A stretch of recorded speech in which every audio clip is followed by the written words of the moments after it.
रामकृष्ण हरी माऊली.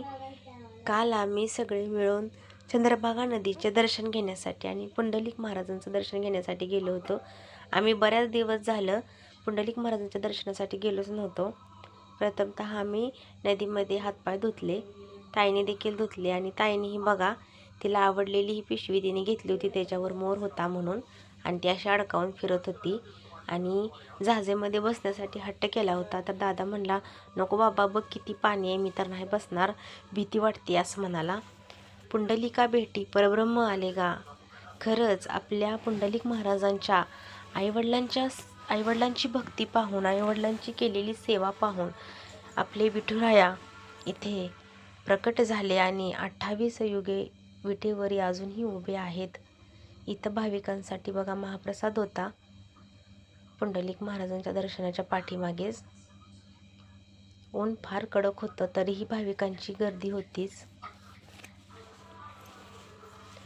इकडे माळ, ही बॅग वगैरे असं विकायला चालू होतं.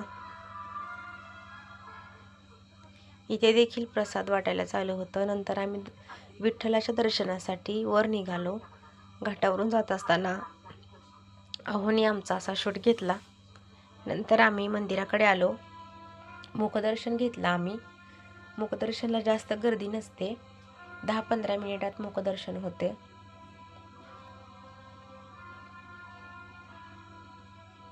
नामदेव पायरीचं देखील दर्शन घेतलं.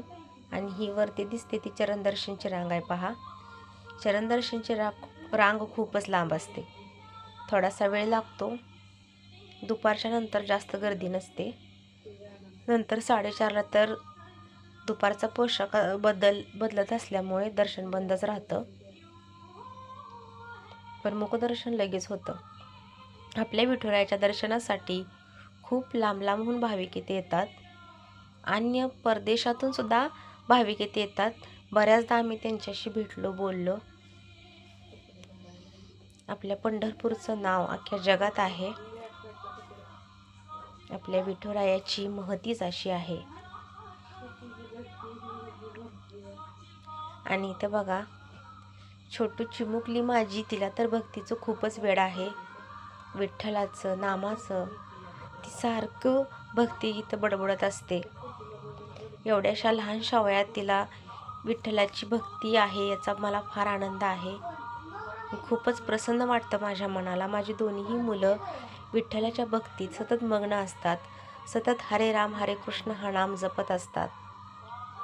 आणि इकडं थोडंसं फोटोशूट करायचं चालू होतं. आणि ती हात जोडते बघा. आणि तिची मोठी दीदी आमच्यासोबत आली होती, तिची कशी माया करते ती बघा. असं तर घरी दोघे खूप भांडण करतात. आणि इथं बघा तिचं कसं लाड चालू आहे. नामदेव पायरीचं दर्शन घेतलं आम्ही. आतमध्ये गेलो आणि नामदेव महाराजांचं दर्शन घेतलं. सगळ्यात अगोदर नामदेव महाराजांचं दर्शन घेतात. नंतर आम्ही श्रीकृष्णांचं दर्शन घेण्यासाठी चौफाळ्यामध्ये आलो. इकडे असं गुलाब मोगरा पाहून, गजरा, हार खूपच प्रसन्न वाटलं. मंदिराच्या कडेला हे सगळे असे बसलेले असतात हार वगैरे घेऊन.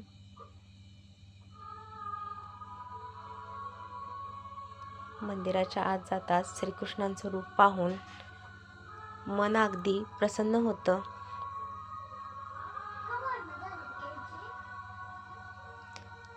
श्रीकृष्णांच्या मंदिरात गेलो आम्ही दर्शन घेतलं. आणि आम्हाला तिथं एक हाँगकाँग नावाचा एक 50 पैशाचा शिक्का सापडला होता बघा. आणि तो काय मला दाखवता येत नाही, मी नंतर दाखवेन तुम्हाला कोणत्या तरी व्हिडिओमध्ये. तो हाँगकाँग या नावाचा शिक्का चीन या देशातला होता. तर याच्यावरून कळलं की चीनमधले लोक देखील श्रीकृष्णांच्या दर्शनासाठी येतात. आणि इथे थोडं रुसवा चालू होता, कारण फ्रॉक घ्यायचा होता आणि फ्रॉक घेतला नव्हता म्हणून अशी रुसली होती ती. आहोंनी दर्शन घेतलं. आहोंना श्रीकृष्णांचं खूप वेड आहे. विठ्ठलाचं दर्शन नाही झालं, कोणत्या तरी कामानिमित्त नाही झालं, तर ते श्रीकृष्णांचं दर्शन घेऊन घरी येतात. आणि आम्ही पण तसंच करतो. हे मंदिराबाहेरचा परिसर आहे बघा श्रीकृष्णांच्या. खूपच आकर्षक आहे आपली पंढरी, खूपच आगळी वेगळी आपली पंढरी आहे. विठुरायाच्या नामामुळे तर जास्तच प्रसिद्ध आहे आपली पंढरी. असं हे आपलं पंढरपूर, आपली माय माऊली, आपली मायभूमी, हे आपले गणपती बाप्पा सिद्धिविनायक ह्यांचं देखील दर्शन घेतलं. चंपू रुसली काय का?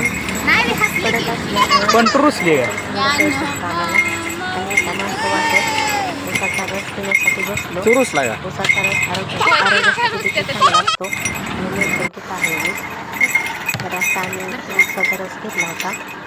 तर उसाचा रस पाहून आमचा उसवा गेला. तर कसा वाटला नाही बरं. सबस्क्राईब